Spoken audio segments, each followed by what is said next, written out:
Welcome to Chapter 13, Taxation of Alternative Investment Funds. So far, we've understood how AIFs are structured, how they invest, and how performance is measured. But none of that matters if you don't understand how returns are taxed. Taxation directly affects what investors actually take home. In this chapter, we will break down how Category I and Category II AIFs are taxed, how taxation works at the investor level, and how losses are handled.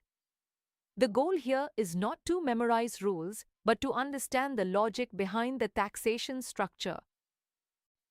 Category I and Category II AIFs typically enjoy what is known as a pass-through status, and this is one of the most important concepts in AIF taxation. Under this structure, the fund itself is not taxed on the income it earns. Instead, the income is passed on to the investors, who are then taxed individually. Think of the fund as a conduit rather than a taxpayer. Another important point is that the nature of income is retained.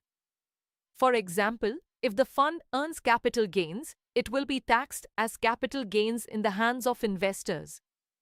If it earns interest income, it will be taxed accordingly.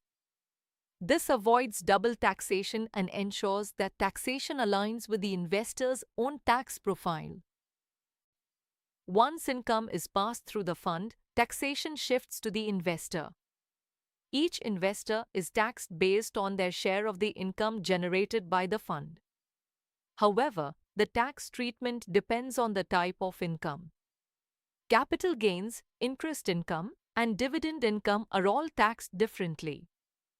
For example, if a fund generates long-term capital gains, the investor will be taxed according to long-term capital gains rules. If the income is interest, it will be taxed as regular income. Additionally, the tax liability depends on the investor's profile, whether they are an individual, a company, or a foreign investor. This makes AIF taxation more aligned with individual circumstances rather than applying a uniform tax at the fund level. Losses are an inevitable part of investing, and the taxation framework provides mechanisms to manage them. Losses can often be set off against gains, which helps reduce the overall tax liability. For example, capital losses may be adjusted against capital gains, subject to applicable rules. If the losses cannot be fully utilized in the current year, they may be carried forward to future periods, again depending on regulatory conditions. This is important because it allows investors to smooth out the impact of losses over time rather than being penalized in a single period. If we step back, the taxation structure of AIFs follows a clear logic. The fund itself is not treated as the final taxpayer. Instead, income flows through to investors and taxation happens at their level. The nature of income is preserved, ensuring that tax treatment remains consistent with the type of returns generated.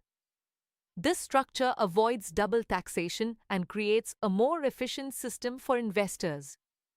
However, it also means that investors need to clearly understand how different types of income are taxed. In the next chapter, we will move to the regulatory framework governing AIFs, where we will understand how SEBI ensures that these funds operate within defined rules and safeguards.